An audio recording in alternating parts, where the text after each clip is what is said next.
रेशमी जुल्फें, ये शरबती आंखें, तेरे नैन मेरे नैन देखते रहे, ओ तेरे नैन मेरे नैन। धर्मेंद्र और राजेश खन्ना वैसे सुपरस्टार रहे जिन्होंने मोहम्मद रफी के गाने से ही एक्टर के तौर पर अपने करियर की शुरुआत की और मोहम्मद रफी के गानों की बदौलत ही दोनों ने अपने करियर में कामयाबी पाई। यूं ही तुम मुझसे बात करती हो या कोई प्यार का ये शमा तो जली रोशनी के लिए।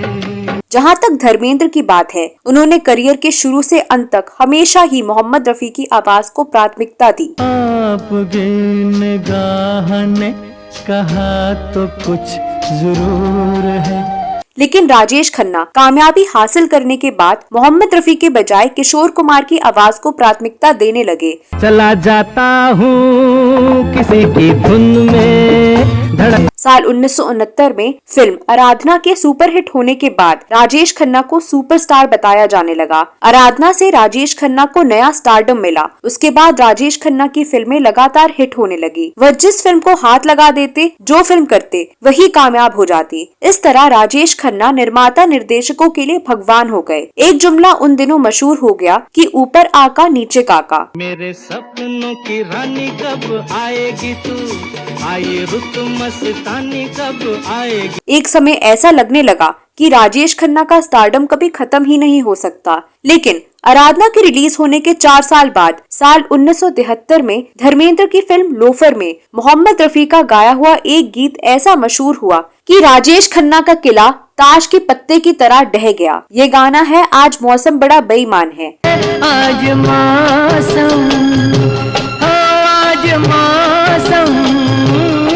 इस गाने ने सिनेमा प्रेमियों पर ऐसा जादू किया कि राजेश खन्ना का जो किला अभेद दुर्ग लगता था, उसे धर्मेंद्र के लिए गाए मोहम्मद रफी के गाने ने एक झटके में मिट्टी में मिला दिया। ऐसे कैसे हुआ, इस बारे में इस वीडियो में विस्तार से चर्चा करने जा रही हूँ। आपसे अनुरोध है कि आप इस वीडियो के अंत तक बने रहें।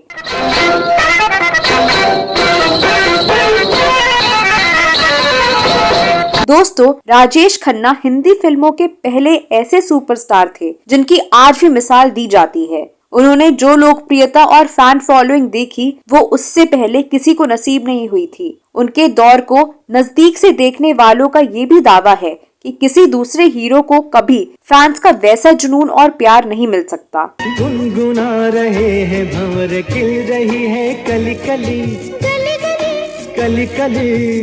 उनका मैनरिज्म, थोड़ा झुककर और सिर को तिरछा करके संवाद बोलने की उनकी खास अदा और उनके लिए गाए गए किशोर कुमार के गानों ने राजेश खन्ना के चारों ओर एक आभा मंडल बिखेर दिया। पूरा कागज था ये मन मेरा, लिख लिया ना। राजेश खन्ना और किशोर कुमार की इस जोड़ी की आंधी में पुराने हीरो पीछे छूट गए और मोहम्मद रफी जैसे सदे हुए हर दिल अजीज गायक का जलवा फीका पड़ने लगा। फिल्मी दुनिया में राजेश खन्ना किशोर कुमार युग शुरू हो गया था। किशोर कुमार तो राजेश खन्ना की आवाज ही बन गए थे। राजेश खन्ना अपनी फिल्मों में उन्हीं से गाने गवाते थे क्योंकि राजेश खन्ना को ऐसा लगता था कि किशोर कुमार के गाए रोमांटिक गानों ने ही उनकी लोकप्रियता को आसमान तक पहुंचा दिया है। जिन्हें देखा तो नहीं तुम्हें आते, नहीं मैं आई हूं छुप। उस समय ज्यादातर निर्माता निर्देशक अपनी फिल्म में राजेश खन्ना को लेना चाहते थे। जो निर्माता निर्देशक राजेश खन्ना की फीस नहीं दे सकते थे, वो भी अपनी फिल्म के गाने किशोर कुमार से ही गवाना चाहते थे। ऐसे में किशोर कुमार मोहम्मद रफी समेत सभी गायकों पर भारी पड़ने लगे। जाते खूबसूरत आवारा सड़कों पे कभी कभी। ये बात सभी जानते थे कि रफी साहब हर किस्म के गीत आसानी से गा सकते हैं, लेकिन सबको लगता था कि अब मोहम्मद रफी का युग बीत गया और अब किशोर कुमार का समय चल रहा है।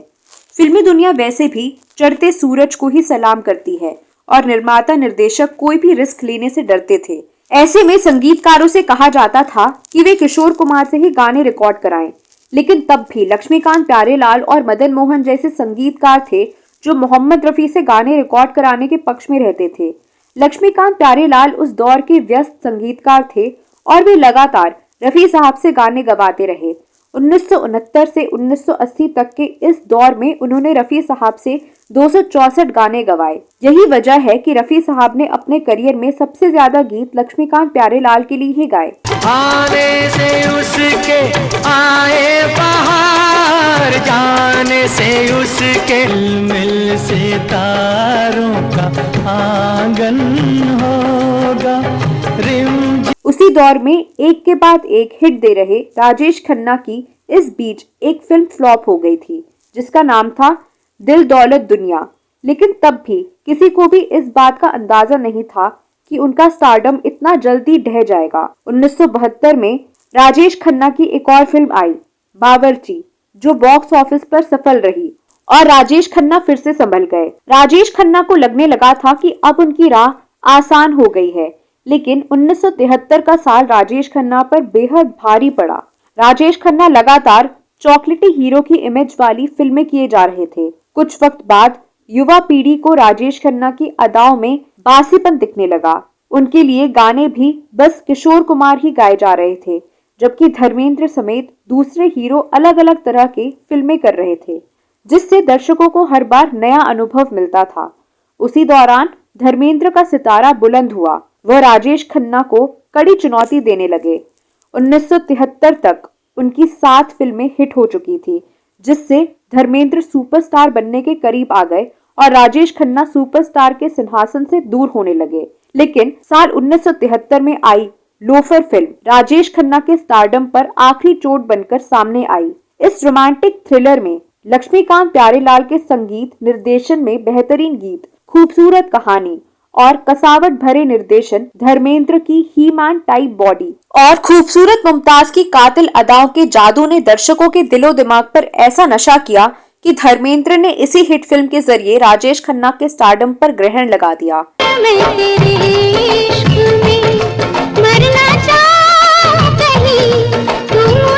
लगातार 7 हिट देने वाले राजेश खन्ना के स्टारडम को पहली बार ऐसी तगड़ी चुनौती मिली। हालांकि साल 1973 से पहले धर्मेंद्र यादों की बारात, झील के उस पार, कहानी किस्मत की और ब्लैकमेल जैसी सफल फिल्में कर चुके थे, मगर रोमांस के मामले में वो राजेश खन्ना को टक्कर नहीं दे पा रहे थे। लेकिन इस फिल्म में मोहम्मद रफी के गीत और लक्ष्मीकांत प्यारेलाल के संगीत का जादू इस तरह चला कि दर्शकों के जहन से राजेश खन्ना का जादू उतर गया। ये गाना है आज मौसम बड़ा बेईमान है।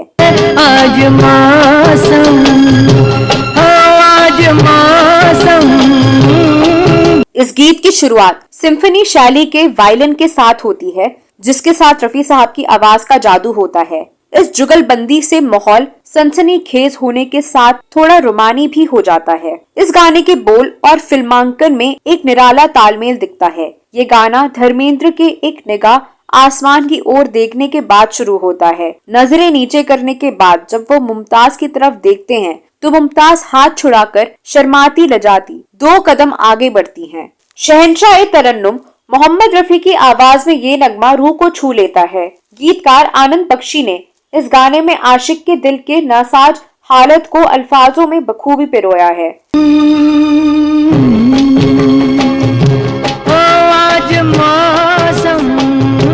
इस गाने में सितार वादक उस्ताद रईस खान का कमाल भी दिखता है। इस गाने में मोहम्मद रफी की नशीली आवाज और मुमताज के साथ उनकी केमिस्ट्री ने राजेश खन्ना के फैंस का भी दिल जीत लिया। राजेश खन्ना लवर बॉय थे तो धर्मेंद्र के जवां मर्द अखाड़े में बनी उनकी बॉडी पर लड़कियां मरने लगी। इस फिल्म में मुमताज ने जो डांस स्टेप किए वो भी खूब लोकप्रिय हुए। भारत में ये फिल्म सुपर हिट रही, लेकिन ये फिल्म जितनी देश में चली उससे कहीं ज्यादा इसने विदेश में धूम मचाई। आज के दौर में विदेश के लिए फिल्म रिलीज करने से पहले कुछ हिस्से एडिट कर दिए जाते हैं, लेकिन इस फिल्म का कोई हिस्सा एडिट नहीं किया गया। इस फिल्म के बाद राजेश खन्ना कभी संभल नहीं पाए। आज